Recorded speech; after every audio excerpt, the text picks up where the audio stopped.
So I'm going to sing a bunch of songs. I'm sorry, I have to read my iPad. I'm severely ADHD. I don't know my own lyrics, and I've just come to peace with. I never will. It's never going to happen, and so I'm just shameless about it now.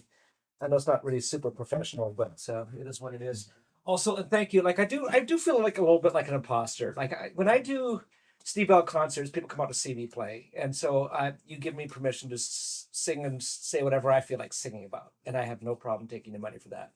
When I'm in a conference, there's other agenda. And I usually what I'm called to do is sort of be the sorbet between speakers, or that piece of bread between wine. You're the frozen custard, Steve.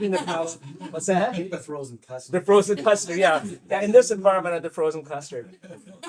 And so when I first got this email or call, I just sort of assumed, like I love Norm and I read his books and I sort of consider him a distant mentor and we're friends as well. And so I can come and I can set him up and I can close off with an appropriate song, that sort of thing. And then when you sort of suggested that I would have a presentation, I went, oh no, that's not what I do. And you suggested I probably should. So so if you're expecting a linear talk about environment or anything like that, it's just not going to happen. I'm just going to sing you songs and tell you stories about my engagement. When I think of the word ecology of hope, I think ecology, well, that's an interesting word, isn't it? Because it sort of suggests that there's a relationality, that hope belongs to a relation, a thing of relationality. And when I think faith, hope, and love, the ecology of hope, Christianly speaking, is faith, hope, and love. Mm-hmm. The ecology of faith is faith, hope, and love. And the ecology of love is faith, hope, and love. That is actually part of those things. And I'll talk a little bit about that too, because to me that pokes at Trinitarian. I mean, not just that there's three, but that God's very, very self is a communion, is a dynamic relationship where each constitutes the other, right? That you can't have one the other. I'll talk about that a little bit, but I'll just start with a song just to get going. I'm going to do this for Ryan. Where are you? Okay, back there. He knows the preacher that preached the sermon that gave the song to me. There's a guy named David Whitcomb back in Winnipeg. He's a great preacher, and I heard a sermon online and inspired the song. And after I'd written the song, I thought I'd better go back to the sermon to see if I was riffing off or ripping off. Because, and it turns out I was ripping off. Like pretty much every line is directly out of his sermon. And so I didn't know him, so I phoned him up and I explained who I was, and he told me that he knew who I was, and I said what had happened. I've got this song, and pretty much every line is right out of your sermon. Do you mind? And how do we do this? Do you want to be a co-author, or like how do we do this? And he was just kind of quiet. He says, I was ripping off Augustine anyway. Go ahead. So I laughed at that because so I called Augustine. You guys know Tony Campolo? Yeah. Okay, so he's got this hilarious thing about speakers using other people's things. It's the first time as a public speaker you quote somebody. You do what you should do. You say, as so and so has said, as the great Norm Wirzba said, and then you say. The second time you say, as I've said before. And the third time is, as I often say. So that's how it goes. And there's also a sing-along part, but I'm not going to teach it to you because it's so obvious. I'll just gesture and you'll do it. Yeah. Love is our way to God, for God is love.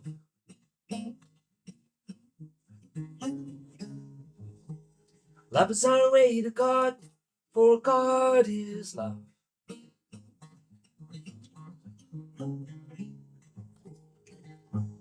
The wilderness road of shame is gone. The desert road of dislocation gone.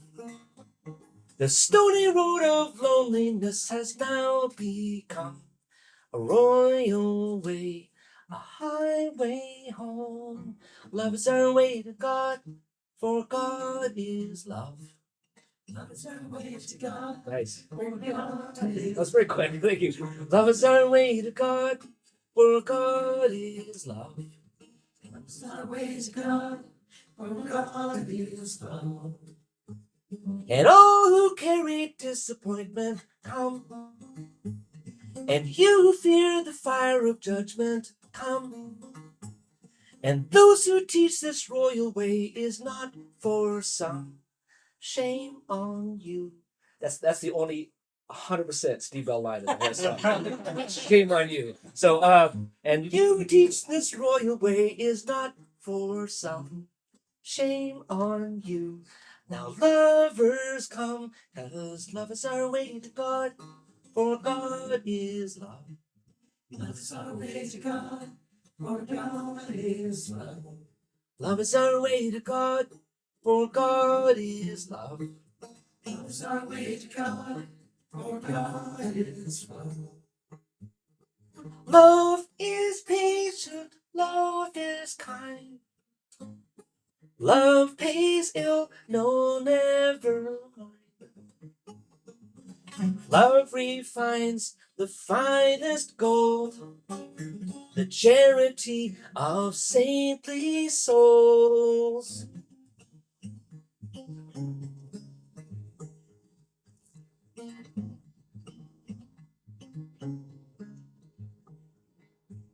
The only thing left for us to do is love. If this alone be done, it is enough. And as we love the other, God abides in us. God unseen, but seen in love. Love is our way to God, for God is love. Love is our way to God, for God is love. Love is our way to God, for God is love. Love is our way to God, for God is love. So I'm just going to sing that last verse one more time. I just think it's the important one, really. The only thing left for us to do is love. If this alone be done, it is enough. And as we love the other, God abides in us. God unseen, but seen in love. Love is our way to God, for God is love. Love is our way to God, for God is love. Love is our way to God, for God is love. Love is our way to God, for God is love. Love is our way to God, for God is love. Love is our way to God, for God is love. um, I'm gonna do this song for. I mentioned it last night. How many of you are Bruce Cockburn fans, or at least somewhat familiar? If you don't know Bruce Cockburn, he's from this area. I think you said that last night. Yeah, he and he was. I told this. Did I tell the story about going to see him? You know, because of my friend's wife. Yeah. Okay. Yeah. You told it. I did it. Okay. Okay. So I don't need to do that again. But I grew up in a evangelical, prairie evangelical. My dad's a Baptist minister. I mean, I would call him fundamentalist light. Like he was, like he had very strong, sort of almost fundamentalist, but he always had it with an open hand. And I remember even when I was a young adult and I started to go out into the world and see different expressions of faith, and that not only are Pentecostals or Catholics different than Baptists, but Baptists in India are different than Baptists in Canada, and I remember coming back to my dad, and I was sort of brought up in that culture, like you're supposed to get it right. And I just didn't. It's more like I just didn't want to get it wrong. And I remember saying to my dad, "How do you know? Like, how do you like?" Because my dad was really quite comfortable in his environment. He just rolled his eyes and says, "Steve," he says, just pick your disease and get on with it." Yeah. And I laughed at the time, but he meant it. That find a home and get rooted and figure it out, right? And don't worry so much. And so it was sort of permission, in a sense, to well, almost like promising me I was gonna get it wrong. So that shouldn't really be your criteria, right? That just get on with it, And so it was kind of a blessing for me, and my whole faith journey has gone from that sort of evangelical accepted Jesus into my heart when I was 8 years old at DVBS, that kind of a thing. kind of discovered Catholicism in my teenage years. That led me to Eastern Orthodoxy. I probably would be Eastern Orthodox, except for it was just too much of a stretch for my wife and my kids. I actually took my kids to an Orthodox church, hoping they'd like it because I really wanted to go into the Orthodox church. And the priest sang the liturgy, but he sounded like Mr. Bean. And my kids were just, they could not stop laughing. They're just holding their stomachs and just like, and so it was, and I just sort of know, okay, that's it. This is not going to happen. And then I've settled in Anglicanism, which is sort of the compromise. My wife and I, and which has been lovely. And I'm sure that's likely where I'll be for the rest of my days. But it was Coburn. Coburn kind of blew the doors off for me a little bit, because apparently he was a Christian, but he was kind of lefty, and he would bring in issues of justice, interhuman justice, which just had never come up. And he had all kinds of creation themes in his songs, just peppered everywhere. And creation was just like it was something that was going to be discarded. This is just sort of a temporary life support system until the real deal happens. I mean, that's just what we were taught. I remember when the government started, making littering illegal, and you'd hear people say, "Why? Like, it's none of this is going to last. Like, it just doesn't matter. That's just a distraction." I grew up in that, and so for me, it was a musician that I admired, because of his playing. I kind of went, well, if he thinks this different way, maybe there's something there. So it was my sort of admiration of him kind of made me start to go, maybe there's something there. And this is a song that really, I remember the first time I heard it, Lord of the Starfields. And this isn't even indicative of Bruce. This is a hymn. But there's cosmic themes here, and there's particularity here. I'm just going to read it to you as a poem. And I would say this song is part of my conversion, for sure. For sure. Lord of the Starfields, Ancient of Days, Universe Maker, here's a song in your praise. Wings of the storm cloud, beginning and end, you make my heart leap like a banner in the wind. Hear that flap, flap, flap, flap, flap, flap, flap, flap. Oh, love that fires the sun, keep me burning. Lord of the Starfields, sower of life, heaven and earth are full of your light. Voice of the Nova, smile of the dew. Like you got that just cosmic sense, and that very particular voice of the Nova, smile of the dew. All of our yearnings only come home to you. Oh, love that fires the sun, keep me burning. I remember hearing that, I'm thinking, maybe for the first time in my life, because I kind of grew up with that Jesus is your personal savior kind of thing, and I'm not, or more Jesus is your best friend, which has never made sense to me. Because my best friend was Neil Black, and he had a phone number, and you could phone and he would answer, and I would hear his voice, and I could go to his house, and we could have sleepovers, and we could fight, and we could dream about life together. Jesus was just not that at all. So I couldn't, my brain, I didn't get that. Like, how is that possible? And this song allowed me to start having a relationship with Christ, I think. So it would be very much a conversion for me, source.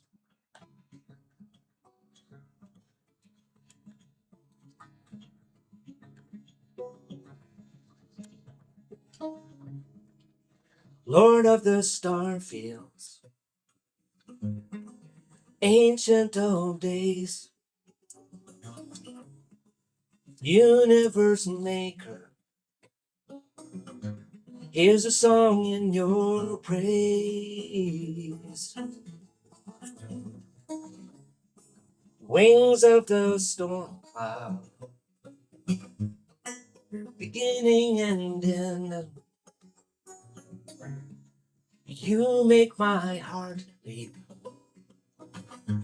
like a banner in the wind. Oh, love that fires the sun, keep me burning. Oh, love that fires the sun, keep me burning.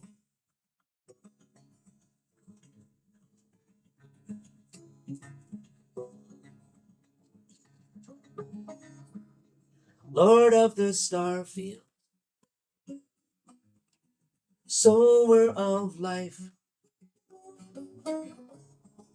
heaven and earth are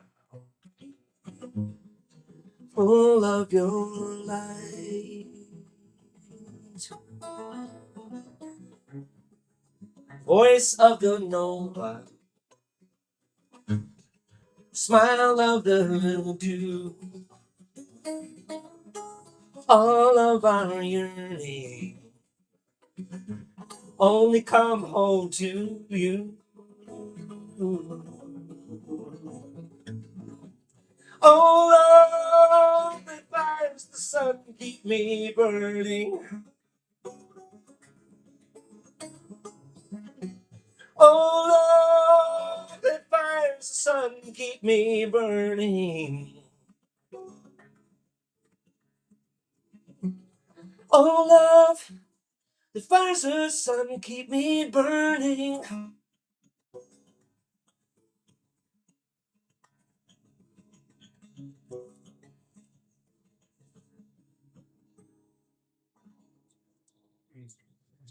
Not a great song. Yeah, oh, thank you. Thank Bruce. You got to hear him do it. Like he's got a different whole vibe, the way his voice works and his how his fingers interact with the guitar. I can play the notes, but I can't do it like he can.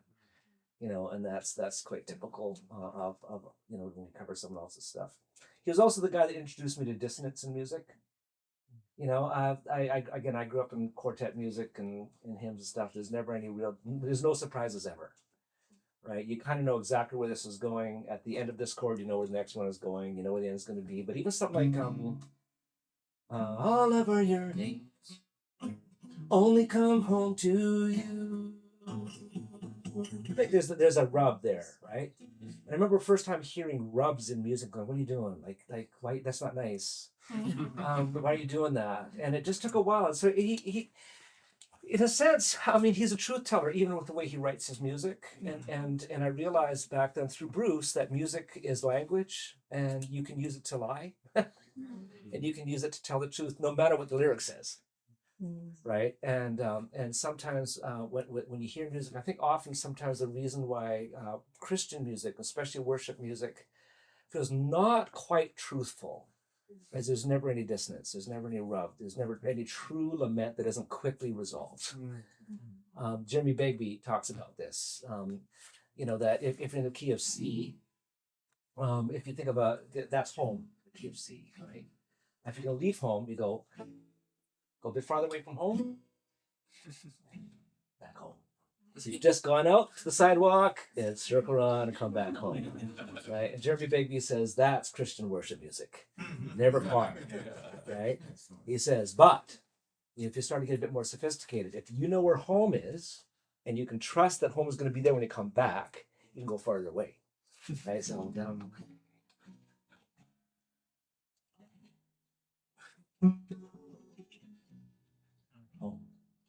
right? Now, if you're an accomplished jazz musician, you can go so far away from home that anybody with you has no idea where you are. And it'll be frightening, but they do know. And he says the reason why jazz is so theologically wonderful, he says, is these are people that are so rooted, they can go far because they can trust home. And so music has this way of again, like taking you to new places. But you kind of have to trust that somebody knows where home is. And so hopefully we do when we take you places. Let me just, I'm not going to talk a whole lot about environment. There's something, I want to teach you a song. It's a Trinitarian song. It's just a little hymn. A friend of mine wrote it. But it's connected to what I want to say about things. And I think that the issue I wanted you to think about when you do the song is that this is a hymn to God the Father, Son, Holy Spirit. It is Father. I know that's there's problems that you can substitute Mother. I have no, of course, but just the way the song was written. But it's having us sing the who-ness of God. What's the who-ness? A friend of mine says, if you get the who right, you get everything right. If you get the who wrong, you get everything wrong.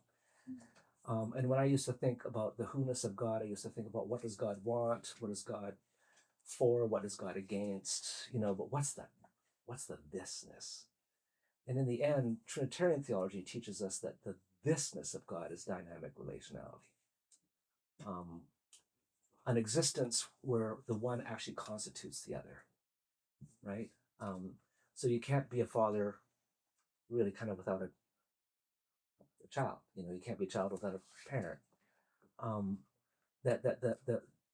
They mutually constitute each other.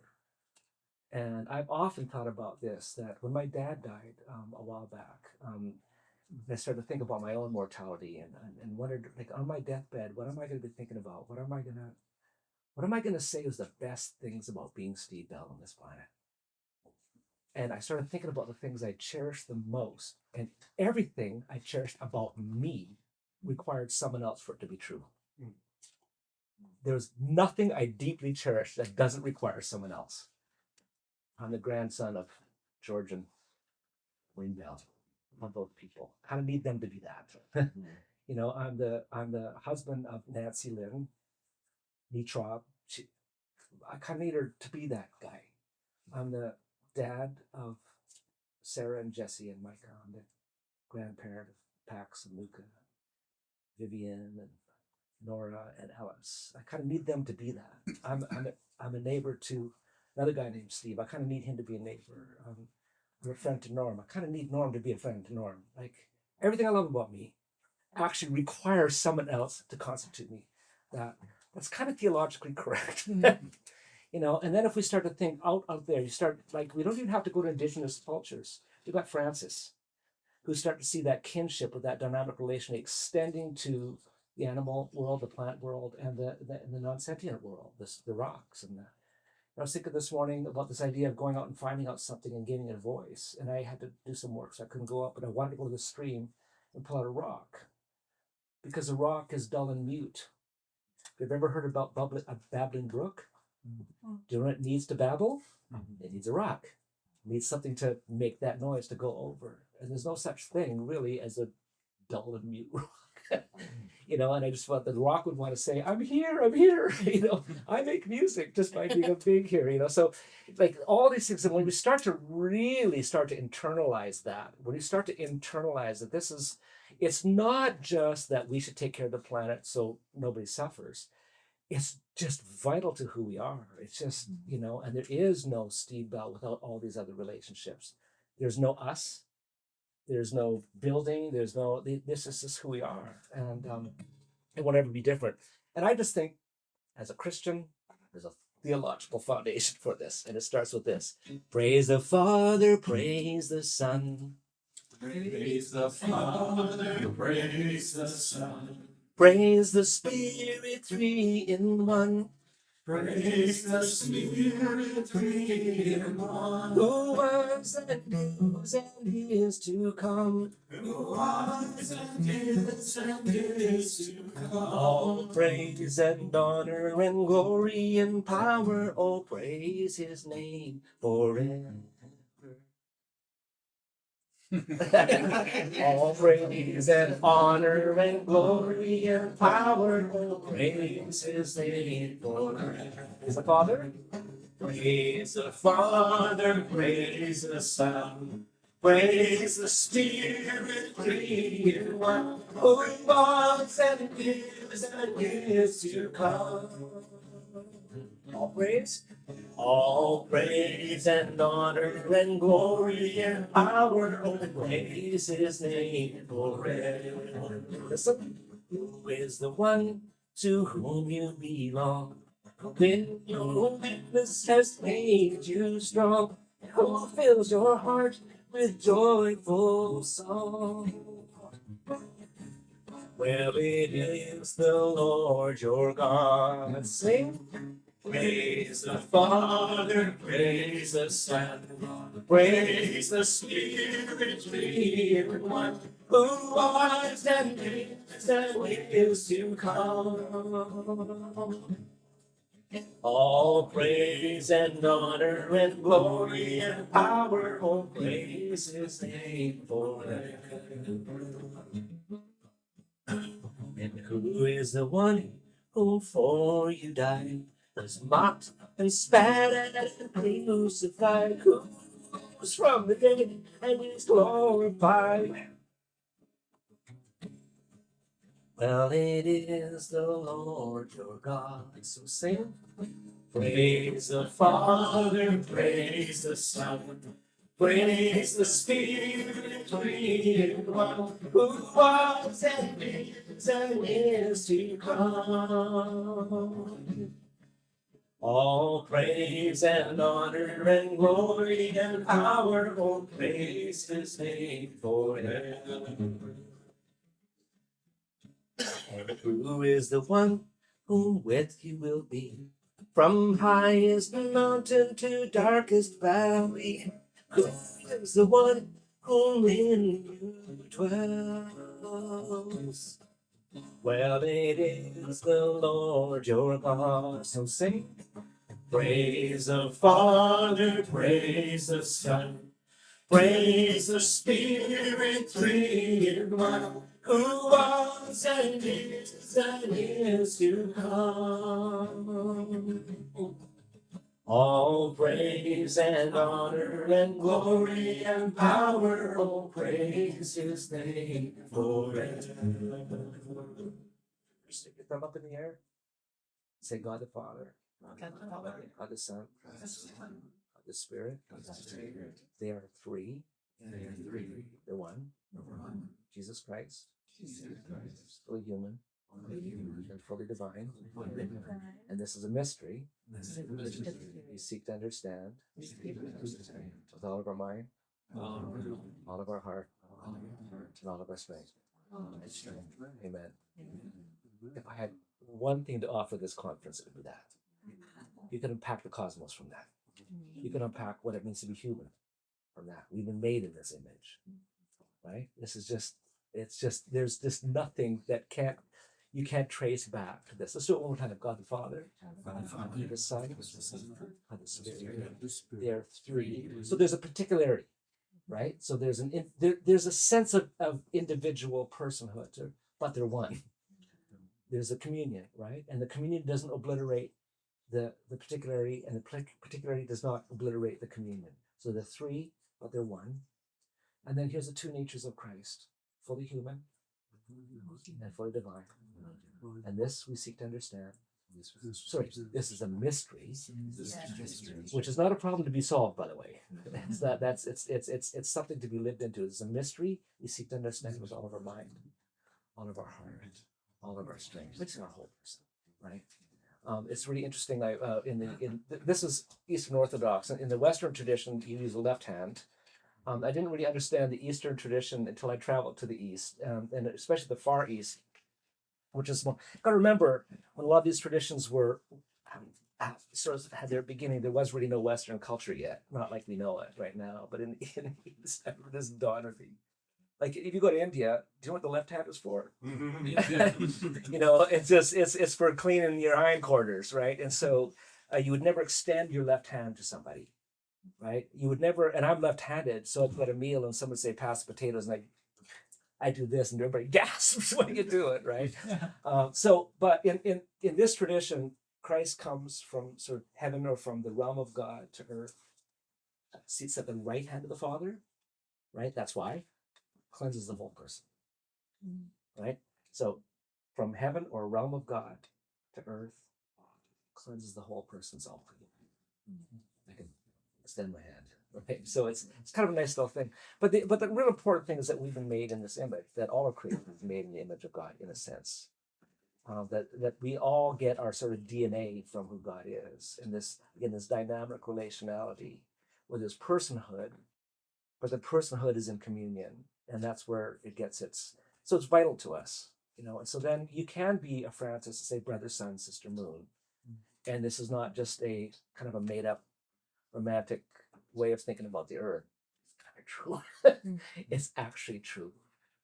We are kin in a way that we can't begin to maybe imagine.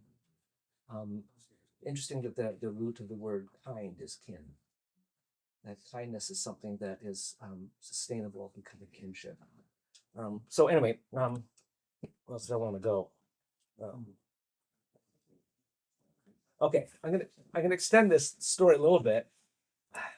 It's going on my leg. I'll tell you about a bit of a vision I had.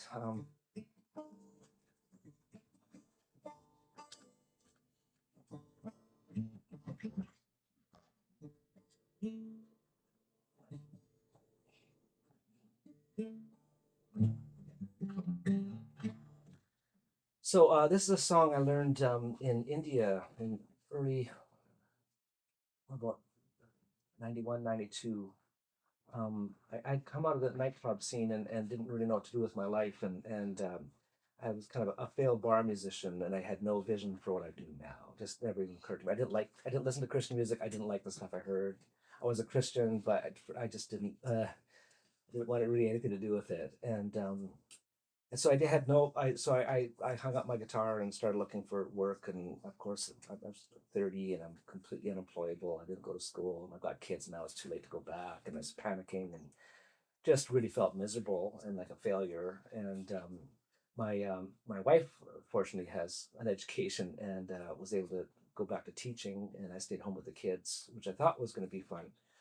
And but it turns out kids are needy, and and I was a little shocked by the reality of kids, you know. And I had really great kids, but I had no idea that I was as limited as I am. And so it was a bit of a shock there. But it was in that year, an old family friend came, and he was a Jesuit priest, and he was going over to India to do some lecturing in the north, and he wanted to know if I'd come and sing some songs. And I said, no, I don't do that. And when I told my wife, she said, was he paying? And I said, yeah, I guess so. She says, go, you're driving me crazy. I was depressed and all that. So I kind of went over there.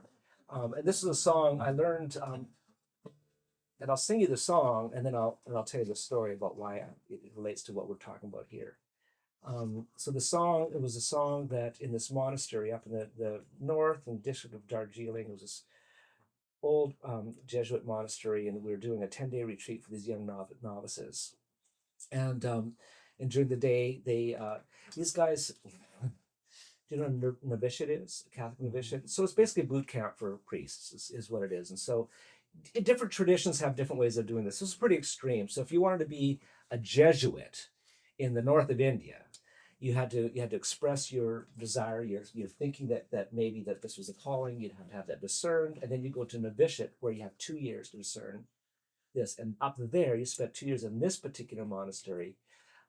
You spend the mornings doing chores, at which time you're expected to also memorize the entire Psalter in those 2 years. And so by the time I got there, it was about partway through the second year. These guys had already done a lot of that work. These guys recited the Psalter every single morning while they did it, like the whole Psalter, between like 8 and noon, you know. And so this was just language they lived and breathed. And then the afternoon they'd have some instruction. Then they go out and do works of service. Then they come back in the evening, a bit more chores, some more instruction, and then they go to the chapel at night. And it was a room about this small, stone, pretty high ceiling. It's no electricity. It's very cold at night. You're up in the mountains, so it might be 70 in the day, but it's like below freezing at night. So you just sit, and there's no chairs. You get a blanket and you sit on the floor. And these guys would come early to the chapel and they'd prostrate in front of the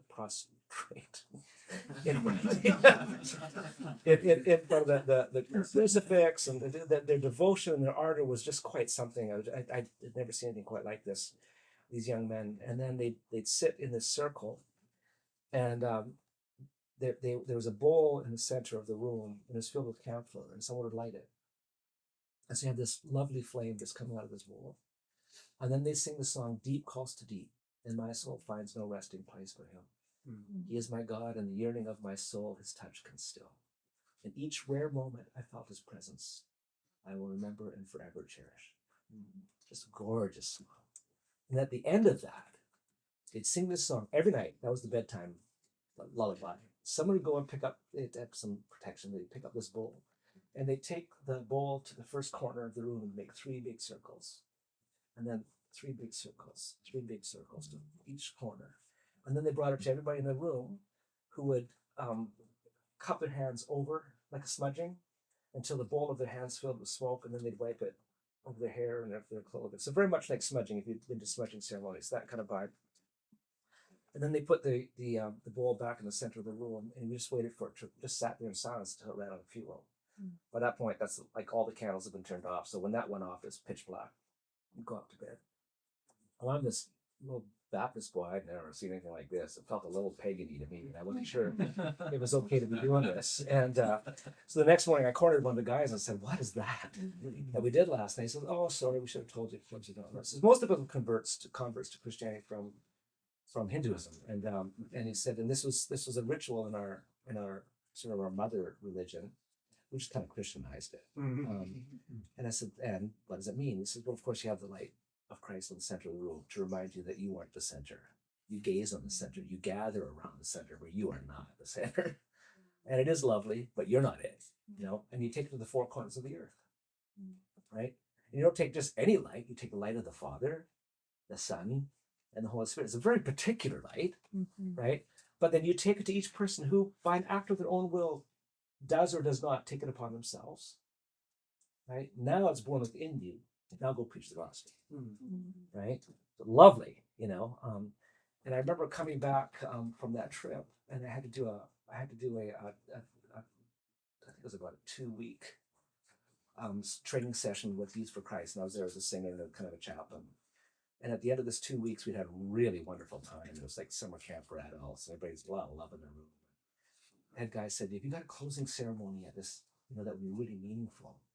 I said, "Yeah, I did this thing in India, and I described it to him. And I said, it's really super moving. It's maybe a little out there for evangelicals, but I'll explain it. I'll teach the song." And he said, "Okay, let's do it." And I went out and I bought an ornate bowl, and I bought some camphor, liquid camphor, and I got everything ready. And this is the University of Calgary. And we get to our last session. We've had an amazing 2 weeks, and people just love each other to death. And we're vowing we'll always be in touch, like summer camp used to be, and all that. And there's tears, and people are sharing the week as meant. And at the end, I tell the story about this thing.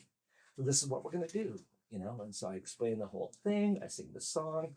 I light the bowl, and since I hadn't done it myself, I really didn't know how much camphor to put in. I just filled it. So it was fine, you know. So anyways, so I pick it up and I make the 3 circles, and people are weeping, and I look at each person. It's like this huge moments. Everybody's having big moments and stuff. And I put it back in the center of the room, and I told people we're not a culture that knows how to be quiet, but let's just wait, you know. And so we're sitting there, and and after a while, it's like people have got, you know, planes to catch, but nobody wants to be the first one to say enough's enough, you know. And then as it was starting to go out, what I didn't notice in India, because it didn't matter, but it mattered in the University of Calgary with smoke alarms, is that it goes out and starts to smoke. Yeah. Right? So all of a sudden it's kind of glowing, and all of a sudden this black smoke starts coming up. And I'm kind of going, oh shit, like, you know, and finally the guy leaned over and says, "Oh, I think we get it. You better blow that out." So I leaned over, and it was a fairly shallow bowl, and I blew too hard. And all these flames, tons of fire, representing Pentecost, went out and started these little fires in the carpet all over the place. And the last scene of this moving moment is everybody stomping on these things and leaving these cigarette butt looking burns all over the carpet, you know. So anyways, that has nothing to do with what we've been talking about, but it's a good story. I'll sing you the song, and then I'm going to tell you why I picked the song.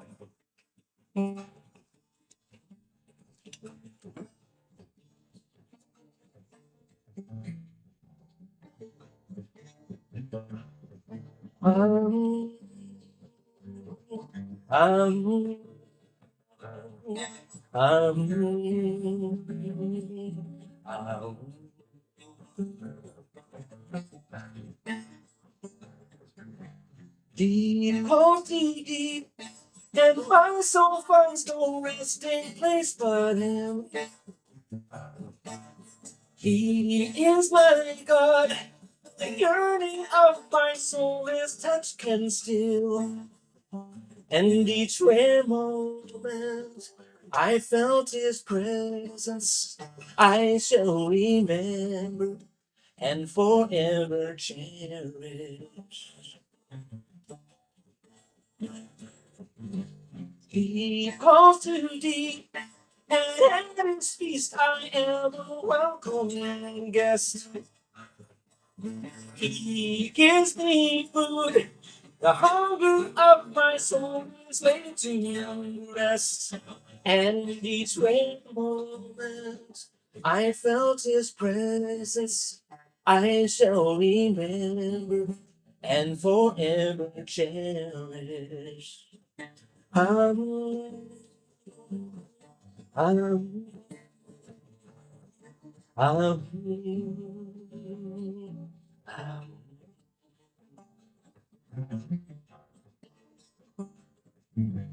Deep calls to deep, for he created me to be his own. He understands the joy and pain of life he too has known. And each rare moment I felt his presence, I shall remember and forever cherish. And each rare moment I felt his presence, I shall remember and forever cherish. Um, cherish. Um, oh, oh, oh, oh, oh,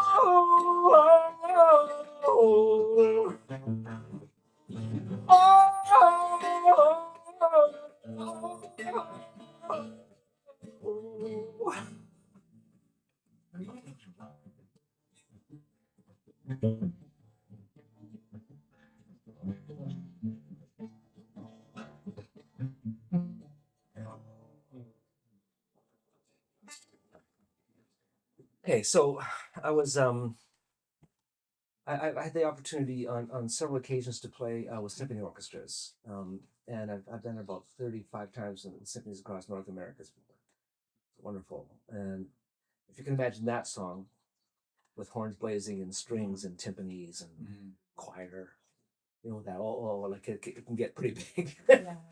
And the guy that did all my and symphony, it really struck me doing symphonies too. That symphony is like jazz is theologically correct.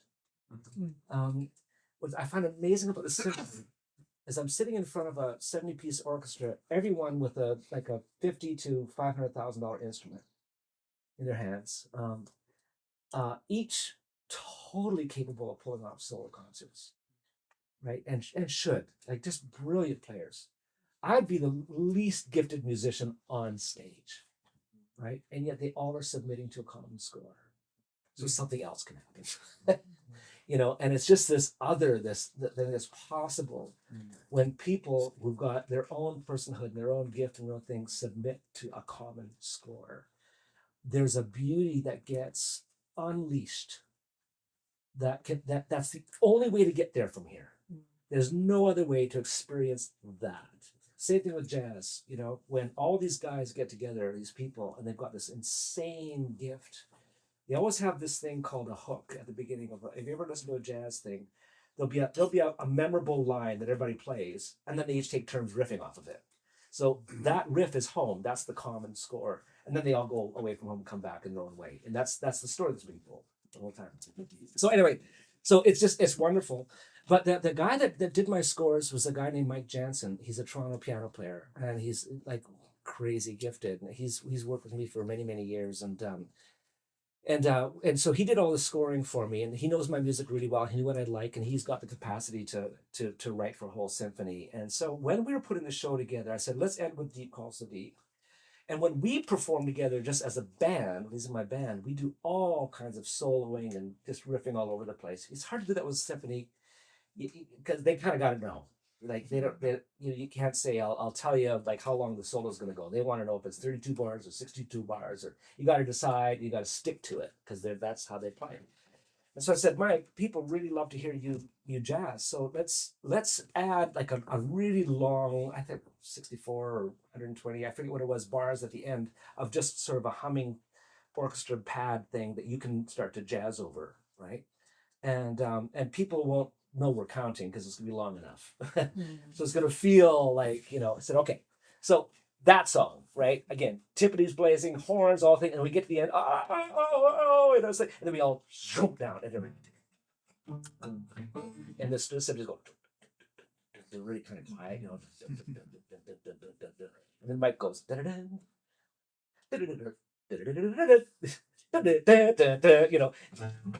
we're just all, and every night he did this, it was just always amazing. And he's just like, to see him play is just so inspiring.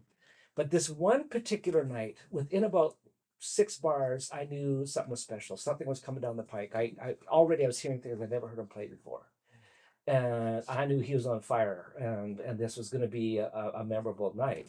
And so he's over there, my conductor's right here, my bass player's here, my drummer's over there, the orchestra's behind me, and I hear this, like, and I go, oh my, Mike, and I turn towards him, and I'm watching his hands. I can sort of see a bit of his hands, what he's doing. He's doing this very complex rhythmical thing that's starting to build. And so I start paying real close attention to what he's playing.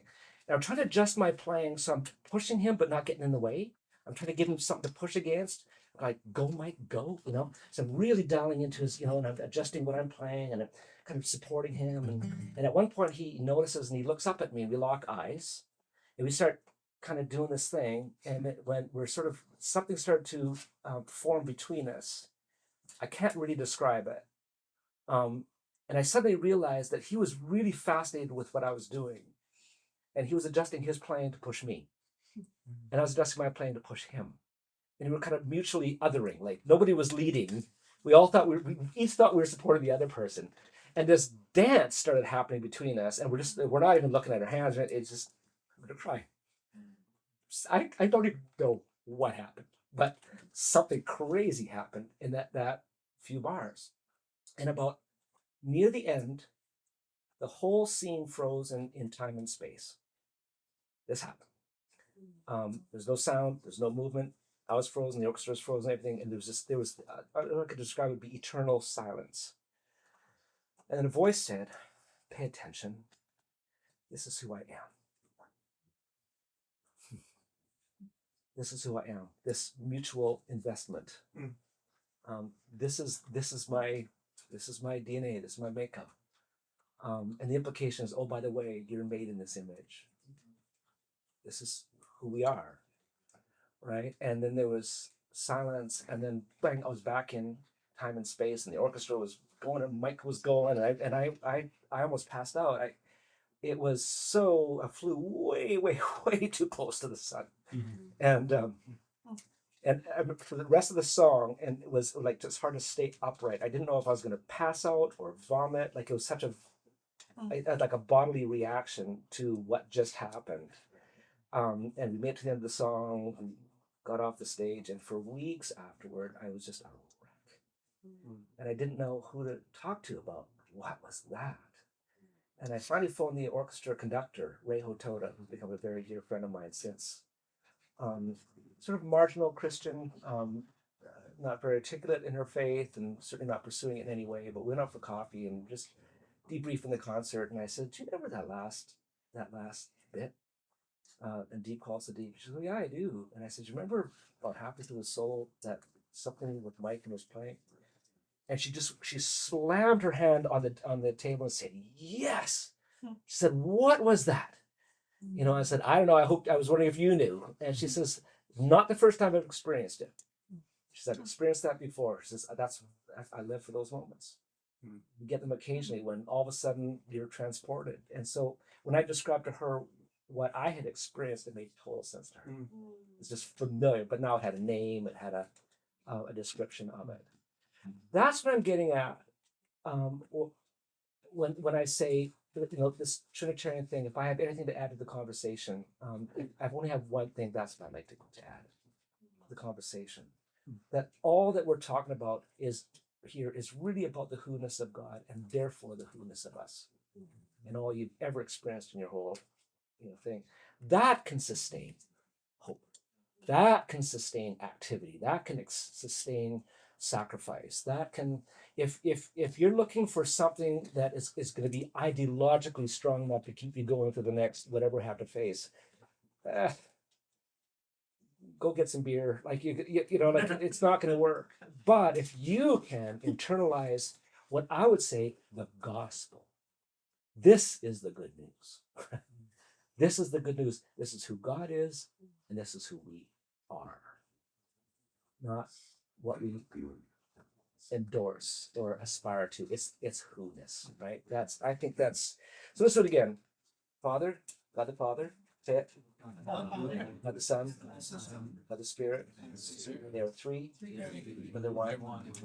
Jesus Christ, fully human, fully divine. And this is a mystery we seek to understand with all of our mind, our heart, all of our strength. Amen. Got time for one or two more? Yeah. If I don't talk too much. Okay, there's two I'll do for you.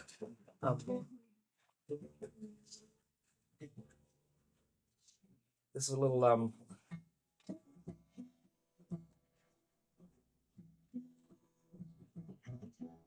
this is just a little instrumental ditty I wrote during COVID. I'll tell you the story about it. Oh, by the way, if I can do this right now, a little bit of merch pitch. Have you seen that my CD is down at the bottom of the stairs? I'm gonna ask you to buy them, and not because, like, for those of you younger people, there's a little disc in there, and you take it out, and there's machines that, like, you put in the machine, and music comes back at you. It's quite amazing.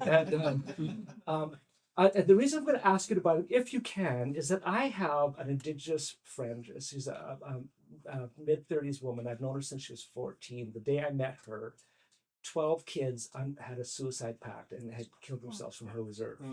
That's the day I met her. I was a chaplain at an institution that she was in. And her and I have been bonded deeply, I think, from that moment. And she's had if you know about Indigenous women in Winnipeg, it's not an easy go.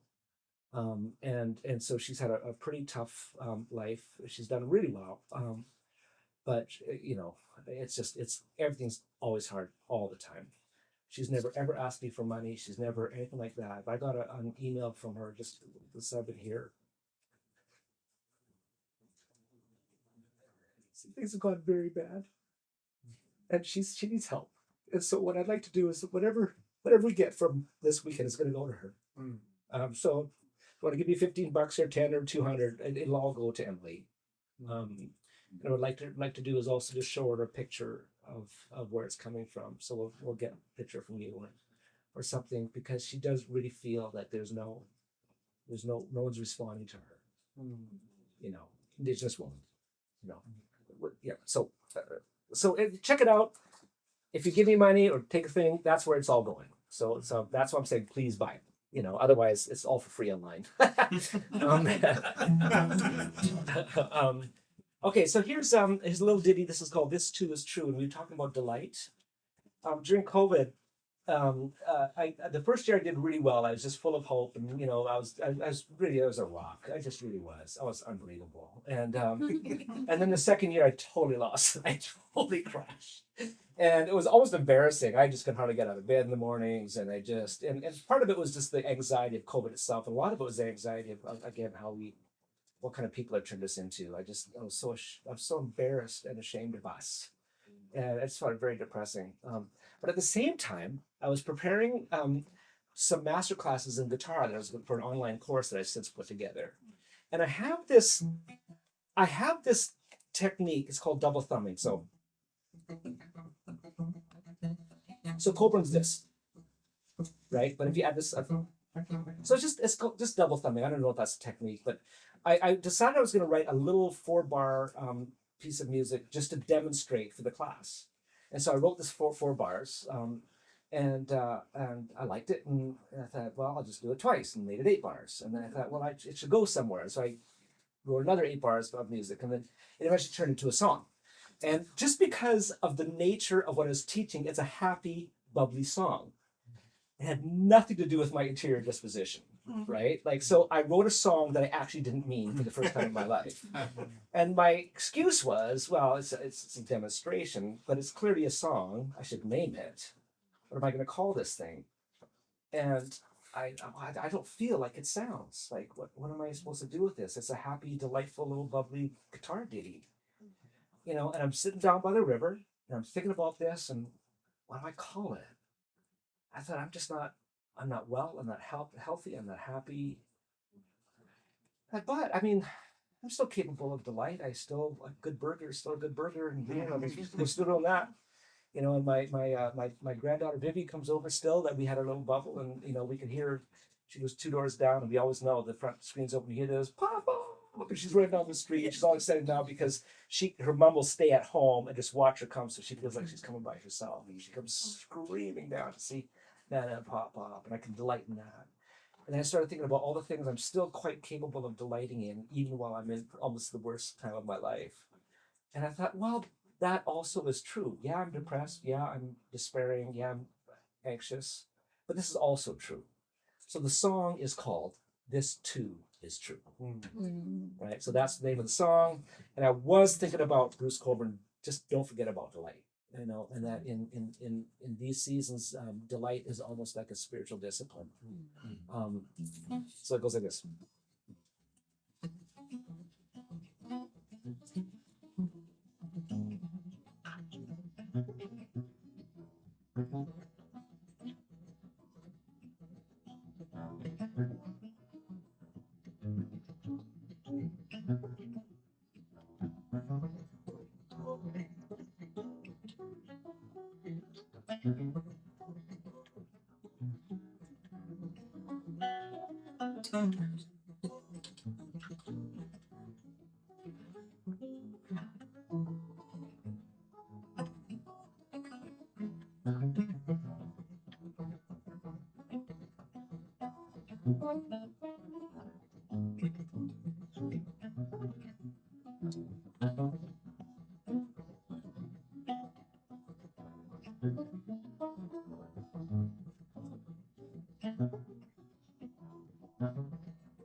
Don't forget about delight. Okay, one more song. One more song, and I think this is a significant song. I've just finished recording this. Um, um,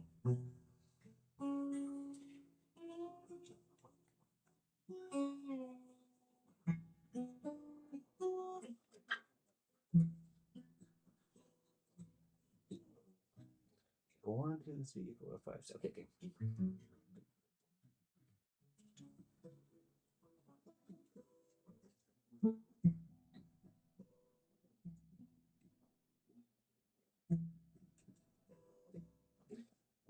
I'll leave with one more Bruce Cockburn song, and this is an old one. And I think the world is going to say, "Did we really need another cover of this song?" And I think we do. And I think a good song. I'd be interested to talk to Josh about or anybody else who's in the art world. But for a good song, to me, always feels like it could have been written yesterday. That there's an open sourceness to it. You know, that it was written at a particular time for a certain circumstance, but it's sort of written so that whenever you hear it, it could have been written yesterday. It's not sort of forcing just a particular historical moment on anybody. And this one he wrote during the Cold War. He had a young daughter, and well, the other way to think about it is it's like a shirt. If you take it out of the dryer, it has a certain smell. But if you wear it around the campfire, it takes on that aroma. So a good song will take on the aroma of the moment, right? So that's what I'm sort of getting at. So he wrote during the Cold War era when there's a lot of fear about the future, and he went to pick up his daughter from school, who's just 8 or 9, and saw her holding hands with some little boy, and they were giggling, and his first thought was, "Do you have any idea what's coming?" You know, like that kind of thing. But he went away and wrote a song called "Lovers in a Dangerous Time," and it was about his daughter and her little boyfriend, who were just so oblivious to the danger that we're in, that they were giggling and making googly eyes at each other and just so in love. And he just thought something about that was really important and true and good. Um, so it feels also very appropriate. I think it is okay if we make googly eyes at each other here, and and be fond and affectionate, and have fun and play games and sing songs and do all that kind of stuff. Even though most of us are suspecting our near future could be unpleasant or unhappy. Um,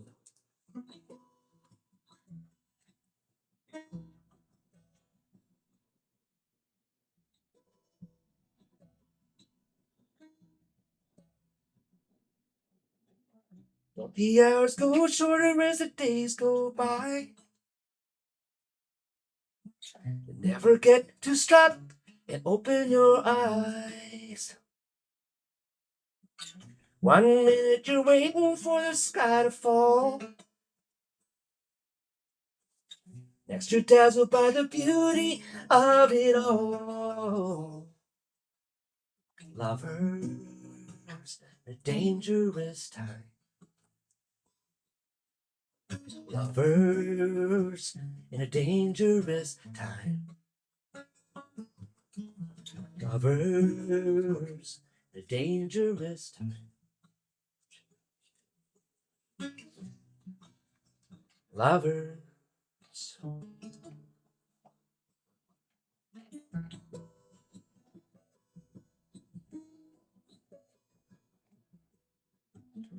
These fragile bodies of touch and taste.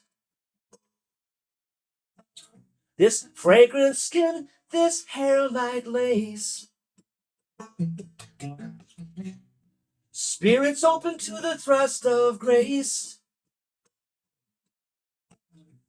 Never a breath you can afford to waste. Stupid nature when you're a lover in a dangerous time. Lovers in a dangerous time. Lovers in a dangerous time. Lovers.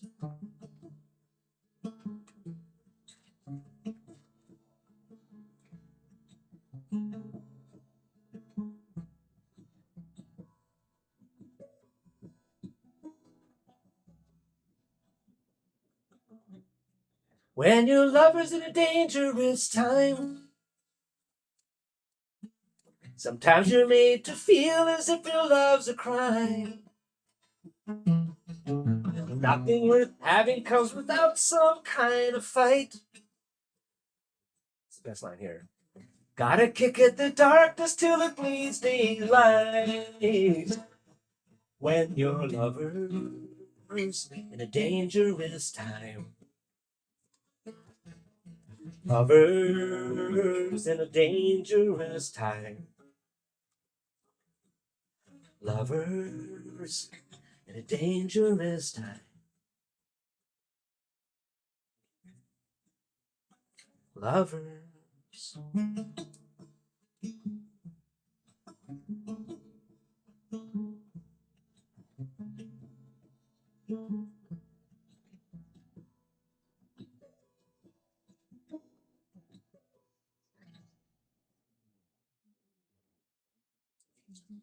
That's called a good song.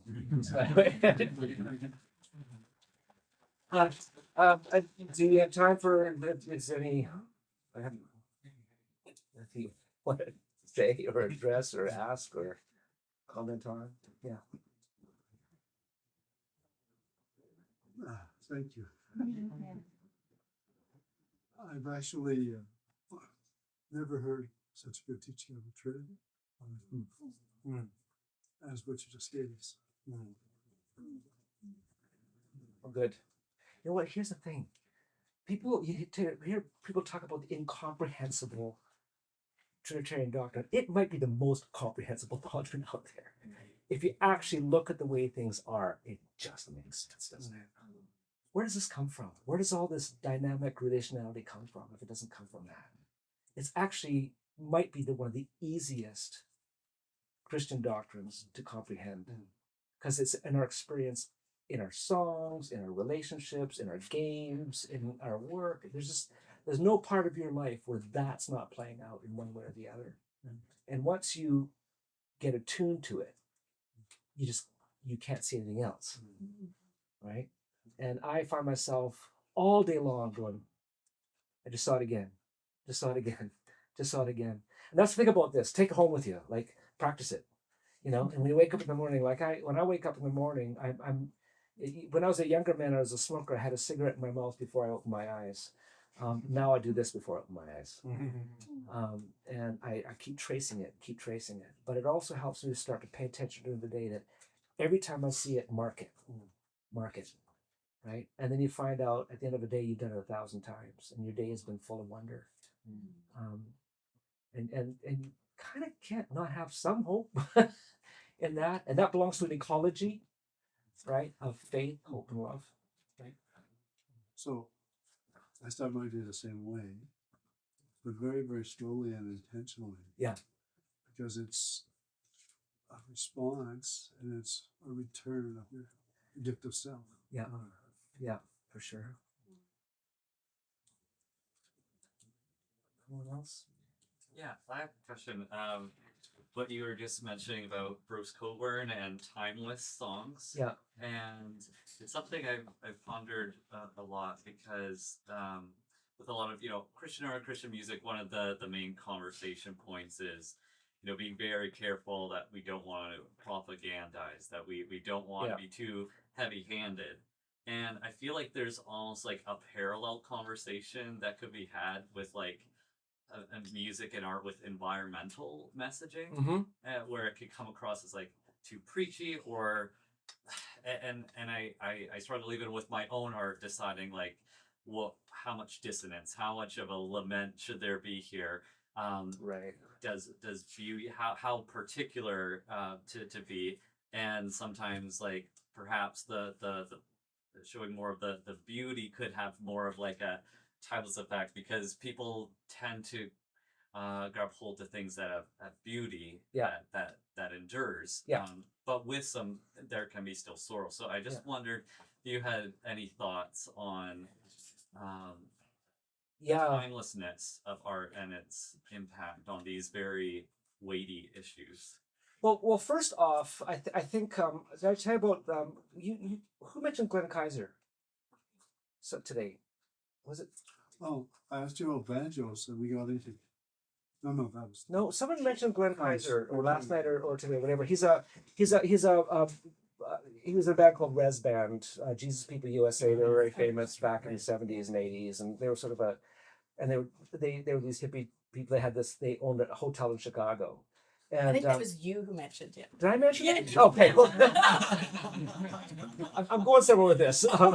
So I remember doing this. Did I tell you about when Staying at the hotel and playing them downstairs. I told that story here? But maybe you told just your dad that they were all just to a couple of us. Oh, Yeah. okay, okay, Yeah, good. it's only a couple of us. I'm getting old. I'm the oldest guy here, I think. So, but he, I played this concert at their place, and afterwards I was really nervous because the great Glenn Kaiser was there, and I was kind of hoping he'd like me, but I was really nervous. And afterwards he came up and said, "I suppose you want to know what I think," and I did, And he said, first, I was younger then. He said, you talk too fast, you play too fast. He said, that's because you don't trust your gift. He says, you're good. Like, just slow down. And that was it. And then the second thing, and I didn't play Bruce Cockburn's song that night at all. And he said, how much do you love Bruce Cockburn? And I said, is that obvious? He goes, yeah. And I said, is that a problem? He says, no. He says, just be a shame if Steve Bell never showed up to a concert. And I realized at the time, so if you listen to my music, it's mostly pretty. And my voice is pretty.